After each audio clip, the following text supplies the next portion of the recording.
नमस्कार, मैं हूं आपके साथ कांची बंसल। इंडिया न्यूज़ के डिजिटल प्लेटफॉर्म पर आप सभी का स्वागत करती हूं। चूँकि बात करूंगी राजस्थान की। अब राजस्थान में विधानसभा चुनाव बेहद नज़दीक हैं।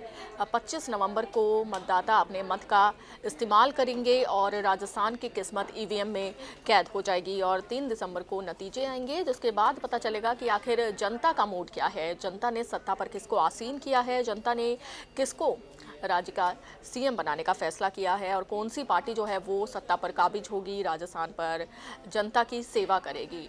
लेकिन इस बीच आपको बता दूं कि तमाम पार्टियां जो है वो अपनी किस्मत आजमाने के लिए राजस्थान में हैं और राजस्थान में जनता के लिए तमाम तरह के दावे और वादे पार्टियों की ओर से किए जा रहे हैं। और इसी कड़ी में बात करती हूँ कि किस तरह से बीजेपी के जो बागी नेता हैं वो कांग्रेस का खेल बना देते हैं। और आमतौर पर देखा जाता है कि जब भी प्रत्याशी को, किसी उम्मीदवार को प्रत्याशी नहीं बनाया जाता है तो वो बगावती सुर अपना लेते हैं और अन्य पार्टियों का रुख कर लेते हैं। अब जिस पार्टी में उनको जगह नहीं दी जाती है वो उस पार्टी का बगावत करके अन्य पार्टियों का रुख कर लेते हैं। और इसी कड़ी में आपको बता दूं कि बीजेपी की ओर से जिन उम्मीदवारों को प्रत्याशी नहीं बनाया गया है उनको अब उन्होंने कांग्रेस का रुख कर लिया है। और किस तरह से कांग्रेस का खेल वे उम्मीदवार बना सकते हैं, तो इसके बारे में जानकारी दे देती हूँ।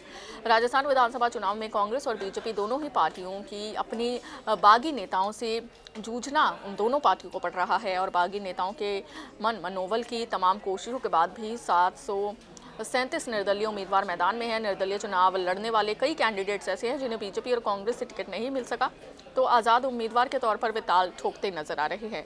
2018 में चुनाव की तुलना में इस बार निर्दलीय प्रत्याशी भले ही कम हो, लेकिन कांग्रेस और बीजेपी से बगावत कर उतरने वाले वे ज्यादा हैं और बीजेपी और कांग्रेस से बागी होकर 35 नेता चुनावी मैदान में हैं, जिसके चलते दोनों ही पार्टियों की टेंशन बढ़ गई है। हालांकि राजस्थान का चुनावी ट्रेंड देखें तो साफ है कि बीजेपी पर उसके बागी भारी पड़ते हैं, ना खुद जीतने में सफल होते और ना ही पार्टी कैंडिडेट्स को जीतने देते, जबकि कांग्रेस के बागी भले ही पार्टी की गणित बिगाड़ देते हों लेकिन अपना खेल बनाने में कामयाब भी रहते हैं। और ऐसे में देखना है कि इस बार बागी अपनी किस्मत बनाते हैं या फिर पार्टी का समीकरण बिगाड़ने का काम करेंगे।